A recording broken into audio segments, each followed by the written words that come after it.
बंधु शुण आम जीवनर सबुठारु मूल्यवान संपत्ति केउंटी ताहा धन नुहे सुना नुहे ताहा हेउची समय। आपणक हातरे जेउ समय अछि ताहाकु आपण किपरि व्यवहार करूछंती ताहा ही आपणक भविष्यतकु निर्णय करे। जेतेबेले आपण कष्टरे थांती सेतेबेले केबे भी समयकु अपचय करंतु नाही, कारण अतीतकु परिवर्तन करा जाय पारिबो नाही, किंतु वर्तमानर मुहूर्त ही आपणकु सबु किछि परिवर्तन करिवार शक्ति दिए। अनेक पुओ दुनिया आगरे निजर शक्ति प्रमाण करिबाकु चेष्टा करंती, किंतु प्रकृत पुरुषत्व आपणक पाखरे थिबा धन बा आपणकर बड़ बाहुरे न थाए। एहा थाए एक सत्यनिष्ठा इंटीग्रिटी, आपणकर कथा एवं कार्य समानता। 2 बलिदान सैक्रिफाइस, निजर लक्ष्य पाई सुख एवं आराम त्याग करिवार साहस। 3 आशार आलोक लाइट ऑफ होप, निज पाई एवं निज आखपाख लोकंक पाई एक भल भविष्यत देखिबार दृढ़ता। आपण जेउ जंत्रणारु गति करूछंती ताकू एक गुरुत्वपूर्ण प्रशिक्षण भावरे ग्रहण करंतु। प्रत्येक आघात आपणकु अन्य एक उपाय शिखाए जे किपरि भांगी न जाई छिड़ा हेबाकू हुए। जदि आपण प्रकृतरे खुशी एवं सफल हेबाकू चाहंती तेबे आउ अपेक्षा करंतु नाही, आज ही निष्पत्ति नियंतु। आउ गोटिए मिनिट भी निजकु निराशा एवं संदेहरे बुड़ाइबा नाही। उठंतु, निजर काम आरंभ करंतु एवं निजर शक्ति देखांतु, कारण एही दुनिया रे जणे लढुआ आत्मा अपेक्षा आउ किछि भी अधिक प्रेरणादायक नुहे। जांतु एवं तुमर जीवन को एपरि एक कहानी रे परिणत कर जहा अन्य मानकु कहिबो, मु कष्ट देई गति करिछि किंतु मु जीतिछि। Hope in the dark night. बंधु, आज आमे सही बिंदु रे छिड़ा होइछु जेउठारे बहुत लोक पछकु फेरी जाआंती। एहा हेउछि संदेहर उपत्यका, भैली ऑफ डाउट। एहिठारे तुमर मन तुमको प्रश्न करे, कौन एही कष्टर किछि अर्थ अछि? कौन मु प्रकृतरे सफल हेबा पाई सक्षम? जेतेबेले एही प्रश्नगुड़िक तुमको विब्रत करंती, मने रख, एहा तुमर अंतिम परीक्षा नुहे, एहा तुमर शेष सीमा परीक्षा, लिमिट टेस्ट। जीवन देखिबाकू चाहूछि जे तुमे केवल उत्तम समय नुहे बरं सबुठारु खराब परिस्थिति रे मध्य केते दृढ़ रही पारुछ। अधिकांश पुओ माने जेउ कष्ट देई गति करंती ताहा बाहरे देखा जाए नाही। तुमर भितरर संघर्ष, तुमर एकाकीपण, तुमर चिंता, एसबुकु तुमे नीरवरे बोही चलीछ एवं तुमर एही नीरवता ही तुमर बड़ शक्ति हेबा उचित, कारण जीए नीरवरे कष्ट सहे से ही दिने सबुठारु शक्तिशाली भावरे आगकू आसे। मने रख, तुमे निजे तुमर हिरो हेबा उचित। तुमे अपेक्षा कर नाही जे केही आसी तुमको उद्धार करिवो। निजर दायित्व निजे निय। जदि तुमर जीवन एक खराब चलचित्र परि लागुछि तेबे कहानीकार को दोष दियो नाही। कलम उठाओ एवं बाकी अंश निजे लेख एवं एथर कहानी रे केवल संघर्ष नुहे, अद्भुत विजय लेख। तुमर कष्ट हेउछि तुमर बड़ शिक्षक। थरे तुमे कष्ट को भय करिबा बंद करिदेले तुमे अप्रतिरोध्य होइजिवो, कारण तुमे जानिबो जे तुमर सबुठारु खराब समय कोन देखा जाए एवं तथापि तुमे बंची पारिबो।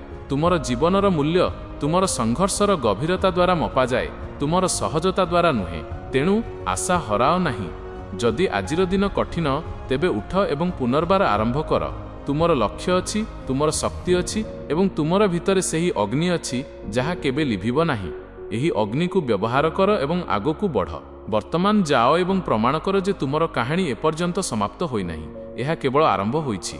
कष्ट मध्यरे शांति, भितरर स्थिरता, peace in pain, inner stability. बंधु, तुमे एक बड़ सत्य बुझिबा उचित। जीवन एक झड़ परी।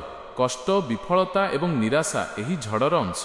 आमर सबुठारु बड़ भूल हेउछि आमे सबुबेले चाहू जे झड़ बंद होई जाऊ, किंतु आमे आमर बाह्य परिस्थिति को सर्वदा नियंत्रण करि परिबा नाही। प्रकृत शक्ति बाहरर झड़ को नियंत्रण करिबारे नाही, बरं निज भितरर शांति एवं स्थिरता को बजाय रखिबारे अछि। जेतेबेले बाहरे सबुकिछि ओलटपालट होई जाए सेतेबेले तुमे तुमर भितरर केंद्र को केते शांत रखि पारुछ ताहा ही तुमर प्रकृत परीक्षा। वर्तमान जेउ कष्ट देई तुमे गति करूछु ताकू एक बड़ शिक्षक भावरे देख। कष्ट ही तुमको देखाए जे तुमर दुर्बलता केउठी। एहा तुमको शिखाए जे लोकंक उपरे निर्भर करिबा परिवर्ते निजर आत्मविश्वास उपरे किपरि ठिया हेबाकू पड़े, एवं एहा तुमको शिखाए सबुकिछि हराइबा परे मध्य किपरि पुणी थरे छिड़ा हेबाकू हुए। जीवन रे दुईटी शक्तिशाली मुहूर्त अछि। एक, जेतेबेले तुमे शेष सीमा रे थाओ, जेतेबेले तुमे भाबु थाओ जे तुमे आउ गोटिए पाद आगकू बढ़ाई पारिबो नाही। 2, जेतेबेले तुमे निष्पत्ति नियो, ठीक सही सीमा रे तुमे एक गभीर निश्वास नहीं निष्पत्ति नियो, मु हारिबी नाही, मु जारी रखिबी। एही निष्पत्ति ही तुमर समस्त कष्ट को शक्ति रे परिणत करे। तुमे तुमर भाग्यर शिकार हेबाकू जन्म होई नाही, तुमे जन्म होइछ जणे निर्माता क्रिएटर भावरे ଯିଏ ନିଜର ଜୀବନ ନିଜେ ଗଢ଼ିବ।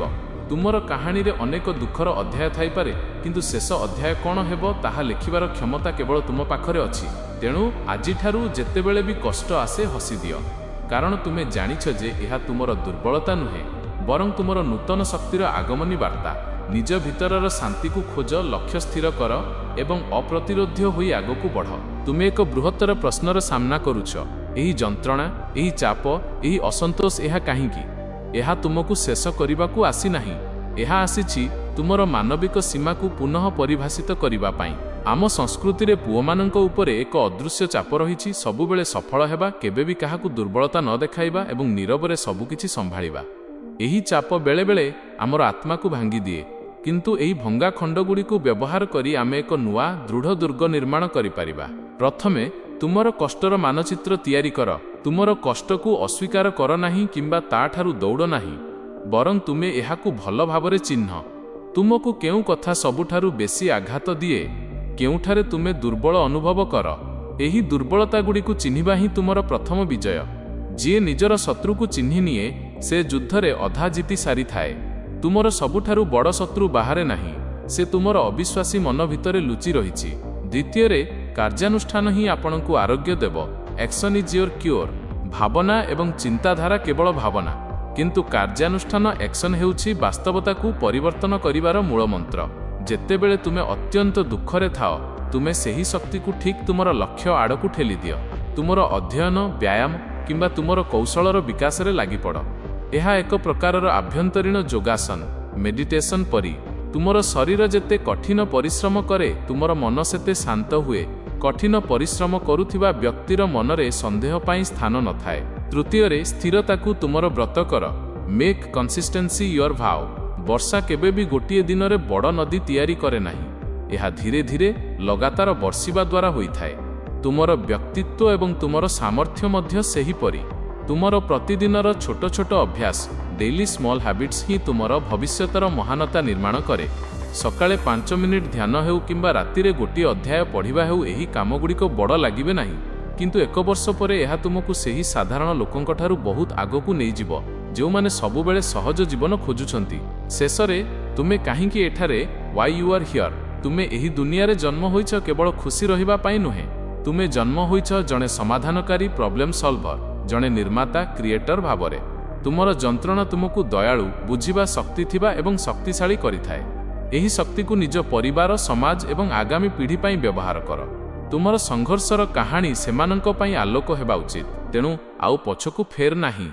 ବୋଝକୁ ହାଲୁକା କରିବା ବନ୍ଦ କର, ବରଂ ନିଜେ ଅଧିକ ଶକ୍ତିଶାଳୀ ହୁଅ। ଜାଗ୍ରତ ହୁଅ ଏବଂ ତୁମର ଉତ୍ତରାଧିକାରୀକୁ ବଞ୍ଚାଅ। ତୁମର ମନରେ ଏବଂ ଆତ୍ମାରେ ଯେଉଁ ଯନ୍ତ୍ରଣାର ବୋଝ ଅଛି, ସେହି ବିଷୟରେ ଆଜି ଆମେ ଶେଷ ଥର ପାଇଁ କଥା ହେବା। ଜୀବନରେ ଆମେ ଏକ ବଡ଼ ଭୁଲ କରୁ। ଆମେ ଭାବୁ ଯେ ଆମର ଯନ୍ତ୍ରଣା କେବଳ ଆମର, କିନ୍ତୁ ଏହା ହେଉଛି ମାନବ ଜାତିର ସବୁଠାରୁ ପୁରୁଣା ସତ୍ୟ। ସଂଘର୍ଷ ସାଧାରଣତଃ ମଣିଷକୁ ତିଆରି କରିବାର ଉପକରଣ। ମୁଁ ଆପଣଙ୍କୁ ଆଜି କୌଣସି ସହଜ ରାସ୍ତା ଦେଖାଇବି ନାହିଁ, କାରଣ ମହାନତା କେବେ ବି ସହଜ ରାସ୍ତାରେ ମିଳେ ନାହିଁ। ଏହା ମିଳେ ସେହି ଜାଗାରେ ଯେଉଁଠାରେ ତୁମେ ଏକୁଟିଆ ଠିଆ ହୋଇ ନିଜ ଭାଗ୍ୟ ସହିତ ଲଢ଼ୁଥାଅ। ପ୍ରଥମେ, ନୀରବତାର ଶକ୍ତିକୁ ବୁଝ। ଆମେ ଏପରି ଏକ ଯୁଗରେ ବଞ୍ଚୁଛୁ ଯେଉଁଠାରେ ସମସ୍ତେ ନିଜ ସମସ୍ୟା, ସ୍ୱପ୍ନ ଏବଂ ପ୍ରୟାସକୁ ଦୁନିଆକୁ ଦେଖାଇବାକୁ ଚାହାନ୍ତି, କିନ୍ତୁ ତୁମର ପ୍ରକୃତ କାମ କେବେ ବି ସୋସିଆଲ ମିଡିଆରେ ଦେଖାଇବାର ଆବଶ୍ୟକତା ନାହିଁ। ଯେତେବେଳେ ତୁମେ ନୀରବରେ ଘଣ୍ଟା ଘଣ୍ଟା କଠିନ ପରିଶ୍ରମ କର, ଯେତେବେଳେ ତୁମେ ତୁମର ଲକ୍ଷ୍ୟ ପାଇଁ ସବୁ ସୁଖ ତ୍ୟାଗ କର, ସେତେବେଳେ ହିଁ ତୁମର ଭିତରର ଶକ୍ତି ବଢ଼େ। ତୁମର ପ୍ରଗତି ଏତେ ଶାନ୍ତ ହେବା ଉଚିତ ଯେ ତୁମର ସଫଳତା ହିଁ ସବୁଠାରୁ ବଡ଼ ଶବ୍ଦ କରିବ। ନୀରବରେ କାମ କର ଏବଂ ତୁମର ଫଳାଫଳକୁ ପାଟି କରିବାକୁ ଦିଅ। ଦ୍ୱିତୀୟରେ, ବୈଧତା ଭିତରୁ ଆସେ, ବାହାରୁ ନୁହେଁ। Validation comes from within. ଅନେକ ପୁଅ ନିଜର ମୂଲ୍ୟ ଅନ୍ୟମାନଙ୍କ ଠାରୁ ଅପେକ୍ଷା କରନ୍ତି। ଜଣେ ବନ୍ଧୁ ତୁମକୁ ପ୍ରଶଂସା କରୁ କିମ୍ବା ଜଣେ ଶତ୍ରୁ ତୁମର ନିନ୍ଦା କରୁ, ଏହା କୌଣସିଟି ତୁମର ପ୍ରକୃତ ମୂଲ୍ୟ ସ୍ଥିର କରେ ନାହିଁ। ତୁମେ କେବଳ ଗୋଟିଏ କଥାକୁ ଗୁରୁତ୍ୱ ଦେବା ଉଚିତ, ତୁମେ ନିଜେ ତୁମର ପ୍ରତିଜ୍ଞା ରଖିଲ କି ନାହିଁ। ଯେତେବେଳେ ତୁମେ କୁହ ମୁଁ ସକାଳ 5ଟାରେ ଉଠିବି ଏବଂ ତୁମେ ଉଠ, ସେତେବେଳେ ତୁମେ ନିଜ ଉପରେ ଏକ ଇଟା ରଖି ନିଜର ଆତ୍ମସମ୍ମାନର କାନ୍ଥ ତିଆରି କର। ଏହି ଆଭ୍ୟନ୍ତରୀଣ ସ୍ୱୀକୃତି ବାହାରର ଯେକୌଣସି ପ୍ରଶଂସାଠାରୁ ଅଧିକ ଶକ୍ତିଶାଳୀ। ତୃତୀୟରେ, ତୁମର ଉତ୍ତରାଧିକାରୀକୁ ଚିନ୍ତା କର। Consider your legacy. ତୁମର ଜୀବନ କେବଳ ତୁମ ପାଇଁ ନୁହେଁ, ତୁମର ସଂଘର୍ଷ, ତୁମର ବିଜୟ ଏବଂ ତୁମର ଦୃଢ଼ତା ଆଗାମୀ ପିଢ଼ି ପାଇଁ ଏକ ଉଦାହରଣ ହେବା ଉଚିତ। ଯେତେବେଳେ ତୁମେ ହାରିବାକୁ ଯାଉଥାଅ ସେତେବେଳେ ଭାବ ଯେ ତୁମର ଭବିଷ୍ୟତର ସନ୍ତାନ କିମ୍ବା ତୁମର ସାନ ଭାଇ ତୁମ ଆଡ଼କୁ ଚାହିଁ ରହିଛନ୍ତି। ତୁମେ ସେମାନଙ୍କୁ କେଉଁ କାହାଣୀ ଦେବାକୁ ଚାହୁଁଛ? ଜଣେ ବ୍ୟକ୍ତିର କାହାଣୀ ଯିଏ କଷ୍ଟରେ ଭାଙ୍ଗିଗଲା, ନା ଜଣେ ନେତା ଯିଏ ନିଜର କଷ୍ଟକୁ ନେଇ ଏକ ନୂଆ ରାସ୍ତା ତିଆରି କଲା? ତୁମର ହାତରେ ଆଜି ସୁଯୋଗ ଅଛି। ତୁମେ ବର୍ତ୍ତମାନ ଯେଉଁ ଯନ୍ତ୍ରଣାରେ ଅଛ ତାକୁ ଅପଚୟ କର ନାହିଁ। ପ୍ରତ୍ୟେକ ଆଘାତ, ପ୍ରତ୍ୟେକ ନିରାଶାକୁ ଶକ୍ତିର ଏକ ସ୍ତର ଭାବରେ ବ୍ୟବହାର କର। ଉଠ, ଦୀର୍ଘ ନିଶ୍ୱାସ ନିଅ, ତୁମର ଲକ୍ଷ୍ୟଗୁଡ଼ିକୁ ମନେ ରଖ ଏବଂ ଏହି ଦୁନିଆକୁ ପ୍ରମାଣ କର ଯେ ତୁମେ କାଠିନ୍ୟ ଏବଂ ଅପ୍ରତିରୋଧ୍ୟତାର ମିଶ୍ରଣରେ ତିଆରି ହୋଇଛ। ଆଗକୁ ବଢ଼, ତୁମର ଯାତ୍ରା ବନ୍ଦ ହେବ ନାହିଁ। ତୁମେ ସମସ୍ତ ବୋଝକୁ ଅତିକ୍ରମ କରିବ। ଆମେ ଯେଉଁ କଷ୍ଟ ଦେଇ ଗତି କରୁ ତାହା ଦୁର୍ବଳତା ନୁହେଁ। ଯେତେବେଳେ ଦୁନିଆ ଆମକୁ କୁହେ ଶକ୍ତ ହୁଅ, କାନ୍ଦ ନାହିଁ, ସେତେବେଳେ ଆମ ଭିତରେ ଥିବା ସବୁ ଚାପ ଏବଂ ଦୁଃଖ ହିଁ ଆମର ପ୍ରକୃତ ଶକ୍ତି ହେବା ଉଚିତ। ତୁମେ ଏହି କଷ୍ଟରୁ ଦୌଡ଼ ନାହିଁ, ଏହାକୁ ଗ୍ରହଣ କର, କାରଣ ତୁମର ପ୍ରତ୍ୟେକ ବିଫଳତା, ପ୍ରତ୍ୟେକ ନୀରବ ଯନ୍ତ୍ରଣା ହେଉଛି ତୁମର ଇନ୍ଧନ। ତୁମେ ଭାଙ୍ଗି ଯାଇନାହୁଁ, ତୁମର କେବଳ ପରୀକ୍ଷା କରାଯାଉଛି। ଯଦି ତୁମେ ସମ୍ମାନ ଚାହୁଁଛ ତେବେ ତାହା କେବଳ ଚେଷ୍ଟା କଲେ ମିଳିବ। ଥରେ ପଡ଼ିଗଲେ ଦୁଇଥର ଉଠ। ଯନ୍ତ୍ରଣାକୁ ତୁମର ପ୍ରଶିକ୍ଷକ ହେବାକୁ ଦିଅ, ମାଲିକ ନୁହେଁ। ଯେତେବେଳେ ସବୁକିଛି ଅସମ୍ଭବ ଲାଗେ ଠିକ୍ ସେହି ସମୟରେ ତୁମର ସାହସକୁ ବାହାର କର। ମନେ ରଖ, ଯେଉଁ ଲୁହା ସବୁଠାରୁ ଗରମ ନିଆଁ ଦେଇ ଗତି କରେ ତାହା ହିଁ ସବୁଠାରୁ ଶକ୍ତିଶାଳୀ ଷ୍ଟିଲ୍ ହୁଏ। ଜଣେ ବ୍ୟକ୍ତିର ପ୍ରକୃତ ପରିଚୟ କଷ୍ଟ ନଥାଇ ନୁହେଁ, ବରଂ କଷ୍ଟକୁ ନେଇ, ତାଠାରୁ ଶିଖି ଏବଂ ସେହି ଶକ୍ତିରେ ଅନ୍ୟମାନଙ୍କୁ ଆଗକୁ ବଢ଼ାଇବାର ସାହସରେ ଥାଏ। ତୁମର ସଂଘର୍ଷ ହିଁ ତୁମର କାହାଣୀ। ଯାଅ ଏବଂ ଏହାକୁ ଏକ ମହାନ କୃତି, ମାଷ୍ଟରପିସ୍ରେ ପରିଣତ କର। କେବେ ଭାବିଛ କି କାହିଁକି ତୁମକୁ ଏତେ ଚାପ ଏବଂ ଦୁଃଖ ଦେଇ ଗତି କରିବାକୁ ପଡ଼ୁଛି? କାରଣ ପ୍ରକୃତି ତୁମକୁ ଜଣେ ସାଧାରଣ ମଣିଷ ଭାବରେ ନୁହେଁ, ବରଂ ଜଣେ ଯୋଦ୍ଧା ଭାବରେ ଦେଖିବାକୁ ଚାହୁଁଛି। ଯେତେବେଳେ ତୁମେ ନୀରବରେ କଷ୍ଟ ସହୁଛ ସେତେବେଳେ ମନେ ରଖ, ତୁମର ଅନ୍ଧାର ରାତି ହିଁ ତୁମର ଶକ୍ତିର ମୂଳଦୁଆ ପକାଉଛି। ଲୋକେ କେବଳ ତୁମର ସଫଳତା ଦେଖିବେ, କିନ୍ତୁ ତୁମର ଯନ୍ତ୍ରଣା ହିଁ ସେହି ମୂଲ୍ୟ ଯାହା ତୁମେ ସେହି ସଫଳତା ପାଇଁ ଦେଇଛ। କେବେ ନିଜକୁ ପ୍ରଶ୍ନ କର ନାହିଁ, ମୋ ସହିତ ଏହା କାହିଁକି ହେଉଛି? ବରଂ ନିଜକୁ ପଚାର, ଏହି କଷ୍ଟ ମୋତେ କେଉଁ ଶିକ୍ଷା ଦେଉଛି ଏବଂ ମୁଁ ଏହାକୁ ବ୍ୟବହାର କରି କିପରି ଆହୁରି ମଜବୁତ ହୋଇପାରିବି? ତୁମ ଭିତରେ ଥିବା ସେହି ଛୋଟ ପିଲାଟିକୁ ମନେ ରଖ, ଯିଏ ପଡ଼ିଯିବା ପରେ କାନ୍ଦିବା ପରିବର୍ତ୍ତେ ପୁଣି ଉଠି ଠିଆ ହୋଇଥିଲା। ସେହି ସାହସ ଆଜି ବି ତୁମ ଭିତରେ ଅଛି। ତୁମର କାନ୍ଧରେ ପଡ଼ିଥିବା ପ୍ରତ୍ୟେକ ବୋଝ ହେଉଛି ତୁମର ଶକ୍ତି ବଢ଼ାଇବା ପାଇଁ ଏକ ବାଟ। ତେଣୁ ନିଶ୍ୱାସ ନିଅ, ଆଖିରେ ଆଖି ମିଶାଇ ସଂଘର୍ଷକୁ ସାମ୍ନା କର ଏବଂ ଜଗତକୁ ଦେଖାଅ ଯେ ଜଣେ ଯୋଦ୍ଧା କ'ଣ କରିପାରେ। ଆଜି ମୁଁ ତୁମକୁ ସେହି ଅନ୍ତର୍ନିହିତ ସତ୍ୟ ବିଷୟରେ କହିବାକୁ ଚାହୁଁଛି, ଯାହା ପ୍ରତ୍ୟେକ ମଣିଷ ଭିତରେ ଲୁଚି ରହିଛି। ତାହା ହେଉଛି ବିଶାଳ ସାମର୍ଥ୍ୟ। ଆମେ ସମସ୍ତେ ବଡ଼ ସ୍ୱପ୍ନ ଦେଖୁ। ଆମେ ଭାବୁ ଯେ ଆମେ ଗୋଟିଏ ରାତିରେ ସବୁକିଛି ପାଇଯିବା, କିନ୍ତୁ ଜୀବନର ସବୁଠାରୁ ବଡ଼ ସଫଳତା କୌଣସି ଗୋଟିଏ ବଡ଼ ଧମାକାରୁ ଆସେ ନାହିଁ। ଏହା ଆସେ ପ୍ରତିଦିନର ଛୋଟ ଛୋଟ ନିଷ୍ପତ୍ତିରୁ, ଯାହାକୁ ଆମେ ଶୃଙ୍ଖଳା କହୁ। ମନେକର, ତୁମେ ଏକ ବଡ଼ ପର୍ବତ ଚଢ଼ିବାକୁ ଚାହୁଁଛ। ତୁମେ କ'ଣ ଗୋଟିଏ ଡିଆଁରେ ଶିଖରରେ ପହଞ୍ଚି ପାରିବ? ନା, ତୁମକୁ ପ୍ରତିଦିନ ସକାଳୁ ଉଠିବାକୁ ପଡ଼ିବ, ପାହାଡ଼କୁ ଚାହିଁବାକୁ ପଡ଼ିବ ଏବଂ ପ୍ରଥମ ପାଦ ଆଗକୁ ବଢ଼ାଇବାକୁ ପଡ଼ିବ। ଏହିପରି ହଜାର ହଜାର ଛୋଟ ଛୋଟ ପାଦ ପରେ ଯାଇ ତୁମେ ଶିଖରରେ ପହଞ୍ଚିବ। ଯଦି ତୁମେ ନିଜ କଷ୍ଟକୁ ପ୍ରକୃତ ଶକ୍ତିରେ ବଦଳାଇବାକୁ ଚାହୁଁଛ, ତେବେ ଏହି ଦୁଇଟି ଜିନିଷ ଉପରେ ଧ୍ୟାନ ଦିଅ। 1. ଲକ୍ଷ୍ୟର ସ୍ପଷ୍ଟତା, କ୍ଲାରିଟି ଅଫ୍ ଗୋଲ୍। ତୁମେ କେଉଁଠାକୁ ଯାଉଛ ତାହା ପ୍ରଥମେ ସ୍ଥିର କର। ଗୋଟିଏ କାଗଜ କଲମ ନିଅ ଏବଂ ସ୍ପଷ୍ଟ ଭାବରେ ଲେଖ, ଆସନ୍ତା 6 ମାସରେ ତୁମେ କ'ଣ ହାସଲ କରିବାକୁ ଚାହୁଁଛ।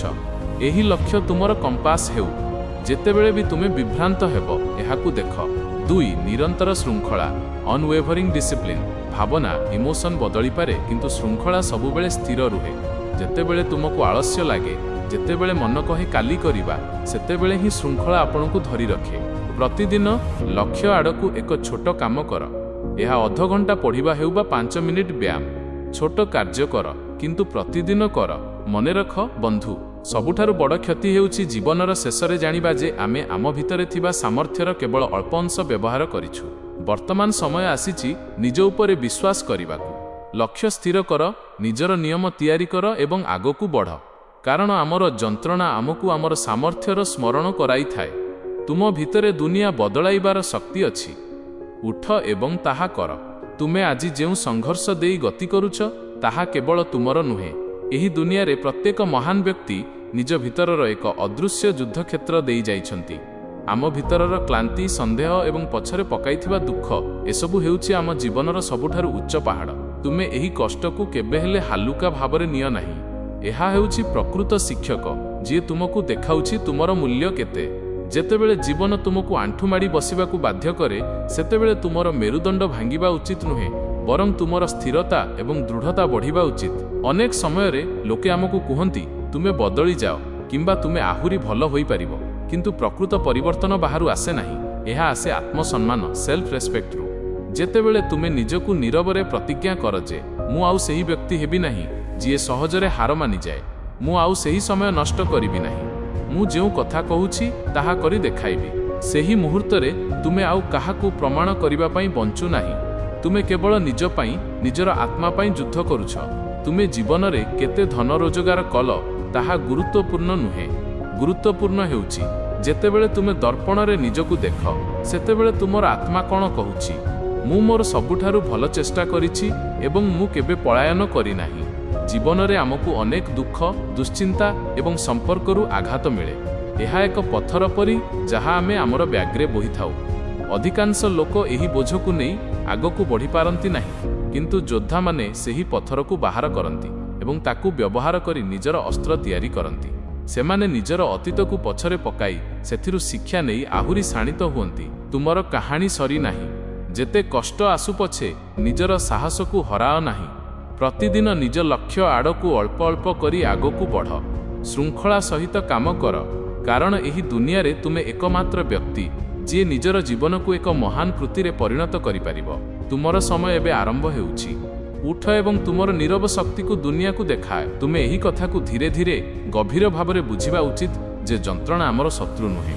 ଏହା ହେଉଛି ଜୀବନର ସବୁଠାରୁ କଡ଼ା ପରୀକ୍ଷକ, ଯିଏ ଆମକୁ କୁହେ ଦେଖ ତୁମର ମାନସିକ ସ୍ତର ଏବେ ବି ବଢ଼ିବାର ଅଛି।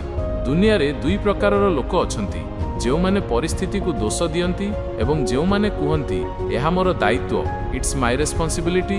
ଯେତେବେଳେ ଜଣେ ବ୍ୟକ୍ତି ଦ୍ୱିତୀୟ ମାର୍ଗ ବାଛେ ସେତେବେଳେ ସେ ଅନ୍ୟ ଉପରେ ନିର୍ଭର କରିବା ବନ୍ଦ କରିଦିଏ।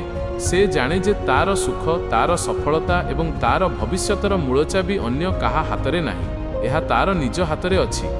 ଏହା ହିଁ ହେଉଛି ପ୍ରକୃତ ସ୍ୱାଧୀନତା। ଆମେ ସମସ୍ତେ କ୍ଷତିଗ୍ରସ୍ତ। ପ୍ରତ୍ୟେକ ମଣିଷ ଭିତରେ କିଛି ଅସମ୍ପୂର୍ଣ୍ଣତା ଏବଂ କିଛି ପୁରୁଣା ଦାଗ ରହିଛି। ତୁମେ କ'ଣ ସେହି ଦାଗଗୁଡ଼ିକୁ ତୁମର ପରିଚୟ ହେବାକୁ ଦେବ, ନା ସେଗୁଡ଼ିକୁ ବ୍ୟବହାର କରି ଏକ ନୂଆ ଇତିହାସ ଲେଖିବ?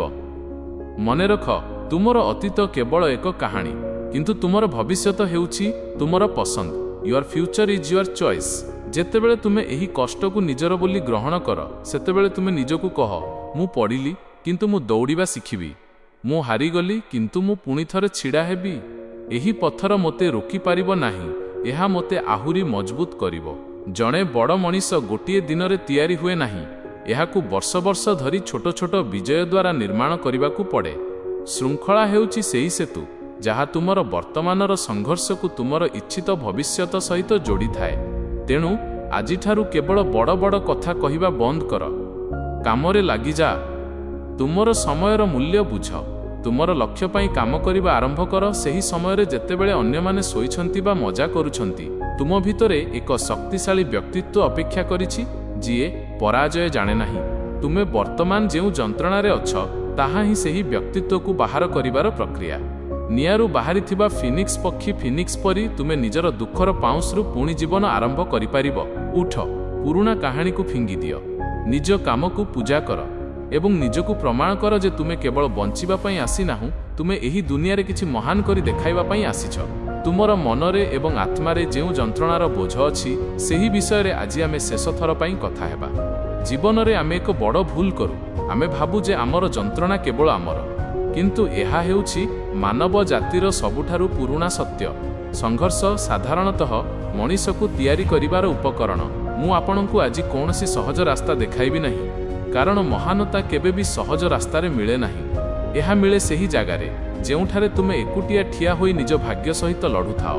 ପ୍ରଥମେ ନୀରବତାର ଶକ୍ତିକୁ ବୁଝ। ଆମେ ଏପରି ଏକ ଯୁଗରେ ବଞ୍ଚୁଛୁ ଯେଉଁଠାରେ ସମସ୍ତେ ନିଜ ସମସ୍ୟା, ସ୍ୱପ୍ନ ଏବଂ ପ୍ରୟାସକୁ ଦୁନିଆକୁ ଦେଖାଇବାକୁ ଚାହାନ୍ତି, କିନ୍ତୁ ତୁମର ପ୍ରକୃତ କାମ କେବେ ବି ସୋସିଆଲ ମିଡିଆରେ ଦେଖାଇବାର ଆବଶ୍ୟକତା ନାହିଁ। ଯେତେବେଳେ ତୁମେ ନୀରବରେ ଘଣ୍ଟା ଘଣ୍ଟା କଠିନ ପରିଶ୍ରମ କର, ଯେତେବେଳେ ତୁମେ ତୁମର ଲକ୍ଷ୍ୟ ପାଇଁ ସବୁ ସୁଖ ତ୍ୟାଗ କର, ସେତେବେଳେ ହିଁ ତୁମର ଭିତରର ଶକ୍ତି ବଢ଼େ। ତୁମର ପ୍ରଗତି ଏତେ ଶାନ୍ତ ହେବା ଉଚିତ ଯେ ତୁମର ସଫଳତା ହିଁ ସବୁଠାରୁ ବଡ଼ ଶବ୍ଦ କରିବ। ନୀରବରେ କାମ କର ଏବଂ ତୁମର ଫଳାଫଳକୁ ପାଟି କରିବାକୁ ଦିଅ। ଦ୍ୱିତୀୟରେ, ବୈଧତା ଭିତରୁ ଆସେ, ବାହାରୁ ନୁହେଁ। Validation comes from within. ଅନେକ ପୁଅ ନିଜର ମୂଲ୍ୟ ଅନ୍ୟମାନଙ୍କଠାରୁ ଅପେକ୍ଷା କରନ୍ତି। ଜଣେ ବନ୍ଧୁ ତୁମକୁ ପ୍ରଶଂସା କରୁ କିମ୍ବା ଜଣେ ଶତ୍ରୁ ତୁମର ନିନ୍ଦା କରୁ, ଏହା କୌଣସିଟି ତୁମର ପ୍ରକୃତ ମୂଲ୍ୟ ସ୍ଥିର କରେ ନାହିଁ। ତୁମେ କେବଳ ଗୋଟିଏ କଥାକୁ ଗୁରୁତ୍ୱ ଦେବା ଉଚିତ, ତୁମେ ନିଜେ ତୁମର ପ୍ରତିଜ୍ଞା ରଖିଲ କି ନାହିଁ। ଯେତେବେଳେ ତୁମେ କୁହ ମୁଁ ସକାଳ ଫଟାରେ ଉଠିବି ଏବଂ ତୁମେ ଉଠ, ସେତେବେଳେ ତୁମେ ନିଜ ଉପରେ ଏକ ଇଟା ରଖି ନିଜର ଆତ୍ମସମ୍ମାନର କାନ୍ଥ ତିଆରି କର। ଏହି ଆଭ୍ୟନ୍ତରୀଣ ସ୍ୱୀକୃତି ବାହାରର ଯେକୌଣସି ପ୍ରଶଂସାଠାରୁ ଅଧିକ ଶକ୍ତିଶାଳୀ। ତୃତୀୟରେ, ତୁମର ଉତ୍ତରାଧିକାରୀକୁ ଚିନ୍ତା କର। Consider your legacy. ତୁମର ଜୀବନ କେବଳ ତୁମ ପାଇଁ ନୁହେଁ, ତୁମର ସଂଘର୍ଷ, ତୁମର ବିଜୟ ଏବଂ ତୁମର ଦୃଢ଼ତା ଆଗାମୀ ପିଢ଼ି ପାଇଁ ଏକ ଉଦାହରଣ ହେବା ଉଚିତ। ଯେତେବେଳେ ତୁମେ ହାରିବାକୁ ଯାଉଥାଅ, ସେତେବେଳେ ଭାବ ଯେ ତୁମର ଭବିଷ୍ୟତର ସନ୍ତାନ କିମ୍ବା ତୁମର ସାନ ଭାଇ ତୁମ ଆଡ଼କୁ ଚାହିଁ ରହିଛନ୍ତି। ତୁମେ ସେମାନଙ୍କୁ କେଉଁ କାହାଣୀ ଦେବାକୁ ଚାହୁଁଛ? ଜଣେ ବ୍ୟକ୍ତିର କାହାଣୀ ଯିଏ କଷ୍ଟରେ ଭାଙ୍ଗିଗଲା, ନା ଜଣେ ନେତା ଯିଏ ନିଜର କଷ୍ଟକୁ ନେଇ ଏକ ନୂଆ ରାସ୍ତା ତିଆରି କଲା? ତୁମର ହାତରେ ଆଜି ସୁଯୋଗ ଅଛି। ତୁମେ ବର୍ତ୍ତମାନ ଯେଉଁ ଯନ୍ତ୍ରଣାରେ ଅଛ, ତାକୁ ଅପଚୟ କର ନାହିଁ। ପ୍ରତ୍ୟେକ ଆଘାତ, ପ୍ରତ୍ୟେକ ନିରାଶାକୁ ଶକ୍ତିର ଏକ ସ୍ତର ଭାବରେ ବ୍ୟବହାର କର। ଉଠ, ଦୀର୍ଘ ନିଶ୍ୱାସ ନିଅ, ତୁମର ଲକ୍ଷ୍ୟଗୁଡ଼ିକୁ ମନେ ରଖ ଏବଂ ଏହି ଦୁନିଆକୁ ପ୍ରମାଣ କର ଯେ ତୁମେ କାଠିନ୍ୟ ଏବଂ ଅପ୍ରତିରୋଧ୍ୟତାର ମିଶ୍ରଣରେ ତିଆରି ହୋଇଛ। ଆଗକୁ ବଢ଼, ତୁମର ଯାତ୍ରା ବନ୍ଦ ହେବ ନାହିଁ। ତୁମେ ସମସ୍ତ ବୋଝକୁ ଅତିକ୍ରମ କରିବ। ଯଦି ଆପଣଙ୍କୁ ଭିଡ଼ିଓଟି ଭଲ ଲାଗିଲା, ତେବେ ଏହାକୁ ଲାଇକ୍, ସେୟାର କରନ୍ତୁ ଏବଂ ଆମ ଚ୍ୟାନେଲକୁ ସବସ୍କ୍ରାଇବ୍ କରନ୍ତୁ। ଭିଡ଼ିଓ ବିଷୟରେ ଆପଣଙ୍କ ମୂଲ୍ୟବାନ ମତାମତ କମେଣ୍ଟ ନିଶ୍ଚୟ ଦିଅନ୍ତୁ। ସବୁଠାରୁ ଆଗ ନୂଆ ଭିଡ଼ିଓ ଦେଖିବା ପାଇଁ ଘଣ୍ଟି ଚିହ୍ନ ବେଲ୍ ଆଇକନ୍କୁ ଦବାଇ ଦିଅନ୍ତୁ। ବନ୍ଧୁ, ତୁମର ମନରେ ଏବଂ ଆତ୍ମାରେ ଯେଉଁ ଯନ୍ତ୍ରଣାର ବୋଝ ଅଛି, ସେହି ବିଷୟରେ ଆଜି ଆମେ ଶେଷ ଥର ପାଇଁ କଥା ହେବା। ଜୀବନରେ ଆମେ ଏକ ବଡ଼ ଭୁଲ କରୁ। ଆମେ ଭାବୁ ଯେ ଆମର ଯନ୍ତ୍ରଣା କେବଳ ଆମର, କିନ୍ତୁ ଏହା ହେଉଛି ମାନବ ଜାତିର ସବୁଠାରୁ ପୁରୁଣା ସତ୍ୟ। ସଂଘର୍ଷ ସାଧାରଣତଃ ମଣିଷକୁ ତିଆରି କରିବାର ଉପକରଣ। ମୁଁ ଆପଣଙ୍କୁ ଆଜି କୌଣସି ସହଜ ରାସ୍ତା ଦେଖାଇବି ନାହିଁ, କାରଣ ମହାନତା କେବେ ବି ସହଜ ରାସ୍ତାରେ ମିଳେ ନାହିଁ। ଏହା ମିଳେ ସେହି ଜାଗାରେ ଯେଉଁଠାରେ ତୁମେ ଏକୁଟିଆ ଠିଆ ହୋଇ ନିଜ ଭାଗ୍ୟ ସହିତ ଲଢ଼ୁଥାଅ। ପ୍ରଥମେ, ନୀରବତାର ଶକ୍ତିକୁ ବୁଝ। ଆମେ ଏପରି ଏକ ଯୁଗରେ ବଞ୍ଚୁଛୁ ଯେଉଁଠାରେ ସମସ୍ତେ ନିଜ ସମସ୍ୟା, ସ୍ୱପ୍ନ ଏବଂ ପ୍ରୟାସକୁ ଦୁନିଆକୁ ଦେଖାଇବାକୁ ଚାହାନ୍ତି, କିନ୍ତୁ ତୁମର ପ୍ରକୃତ କାମ କେବେ ବି ସୋସିଆଲ ମିଡିଆରେ ଦେଖାଇବାର ଆବଶ୍ୟକତା ନାହିଁ। ଯେତେବେଳେ ତୁମେ ନୀରବରେ ଘଣ୍ଟା ଘଣ୍ଟା କଠିନ ପରିଶ୍ରମ କର, ଯେତେବେଳେ ତୁମେ ତୁମର ଲକ୍ଷ୍ୟ ପାଇଁ ସବୁ ସୁଖ ତ୍ୟାଗ କର, ସେତେବେଳେ ହିଁ ତୁମର ଭିତରର ଶକ୍ତି ବଢ଼େ। ତୁମର ପ୍ରଗତି ଏତେ ଶାନ୍ତ ହେବା ଉଚିତ ଯେ ତୁମର ସଫଳତା ହିଁ ସବୁଠାରୁ ବଡ଼ ଶବ୍ଦ କରିବ। ନୀରବରେ କାମ କର ଏବଂ ତୁମର ଫଳାଫଳକୁ ପାଟି କରିବାକୁ ଦିଅ। ଦ୍ୱିତୀୟରେ, ବୈଧତା ଭିତରୁ ଆସେ, ବାହାରୁ ନୁହେଁ। Validation comes from within. ଅନେକ ପୁଅ ନିଜର ମୂଲ୍ୟ ଅନ୍ୟମାନଙ୍କଠାରୁ ଅପେକ୍ଷା କରନ୍ତି। ଜଣେ ବନ୍ଧୁ ତୁମକୁ ପ୍ରଶଂସା କରୁ କିମ୍ବା ଜଣେ ଶତ୍ରୁ ତୁମର ନିନ୍ଦା କରୁ, ଏହା କୌଣସିଟି ତୁମର ପ୍ରକୃତ ମୂଲ୍ୟ ସ୍ଥିର କରେ ନାହିଁ। ତୁମେ କେବଳ ଗୋଟିଏ କଥାକୁ ଗୁରୁତ୍ୱ ଦେବା ଉଚିତ, ତୁମେ ନିଜେ ତୁମର ପ୍ରତିଜ୍ଞା ରଖିଲ କି ନାହିଁ। ଯେତେବେଳେ ତୁମେ କୁହ ମୁଁ ସକାଳ ଫଟାରେ ଉଠିବି ଏବଂ ତୁମେ ଉଠ, ସେତେବେଳେ ତୁମେ ନିଜ ଉପରେ ଏକ ଇଟା ରଖି ନିଜର ଆତ୍ମସମ୍ମାନର କାନ୍ଥ ତିଆରି କର। ଏହି ଆଭ୍ୟନ୍ତରୀଣ ସ୍ୱୀକୃତି ବାହାରର ଯେକୌଣସି ପ୍ରଶଂସାଠାରୁ ଅଧିକ ଶକ୍ତିଶାଳୀ। ତୃତୀୟରେ, ତୁମର ଉତ୍ତରାଧିକାରୀକୁ ଚିନ୍ତା କର। Consider your legacy. ତୁମର ଜୀବନ କେବଳ ତୁମ ପାଇଁ ନୁହେଁ, ତୁମର ସଂଘର୍ଷ, ତୁମର ବିଜୟ ଏବଂ ତୁମର ଦୃଢ଼ତା ଆଗାମୀ ପିଢ଼ି ପାଇଁ ଏକ ଉଦାହରଣ ହେବା ଉଚିତ। ଯେତେବେଳେ ତୁମେ ହାରିବାକୁ ଯାଉଥାଅ, ସେତେବେଳେ ଭାବ ଯେ ତୁମର ଭବିଷ୍ୟତର ସନ୍ତାନ କିମ୍ବା ତୁମର ସାନ ଭାଇ ତୁମ ଆଡ଼କୁ ଚାହିଁ ରହିଛନ୍ତି। ତୁମେ ସେମାନଙ୍କୁ କେଉଁ କାହାଣୀ ଦେବାକୁ ଚାହୁଁଛ? ଜଣେ ବ୍ୟକ୍ତିର କାହାଣୀ ଯିଏ କଷ୍ଟରେ ଭାଙ୍ଗିଗଲା, ନା ଜଣେ ନେତା ଯିଏ ନିଜର କଷ୍ଟକୁ ନେଇ ଏକ ନୂଆ ରାସ୍ତା ତିଆରି କଲା? ତୁମର ହାତରେ ଆଜି ସୁଯୋଗ ଅଛି। ତୁମେ ବର୍ତ୍ତମାନ ଯେଉଁ ଯନ୍ତ୍ରଣାରେ ଅଛ, ତାକୁ ଅପଚୟ କର ନାହିଁ। ପ୍ରତ୍ୟେକ ଆଘାତ, ପ୍ରତ୍ୟେକ ନିରାଶାକୁ ଶକ୍ତିର ଏକ ସ୍ତର ଭାବରେ ବ୍ୟବହାର କର। ଉଠ, ଦୀର୍ଘ ନିଶ୍ୱାସ ନିଅ, ତୁମର ଲକ୍ଷ୍ୟଗୁଡ଼ିକୁ ମନେ ରଖ ଏବଂ ଏହି ଦୁନିଆକୁ ପ୍ରମାଣ କର ଯେ ତୁମେ କାଠିନ୍ୟ ଏବଂ ଅପ୍ରତିରୋଧ୍ୟତାର ମିଶ୍ରଣରେ ତିଆରି ହୋଇଛ। ଆଗକୁ ବଢ଼, ତୁମର ଯାତ୍ରା ବନ୍ଦ ହେବ ନାହିଁ। ତୁମେ ସମସ୍ତ ବୋଝକୁ ଅତିକ୍ରମ କରିବ।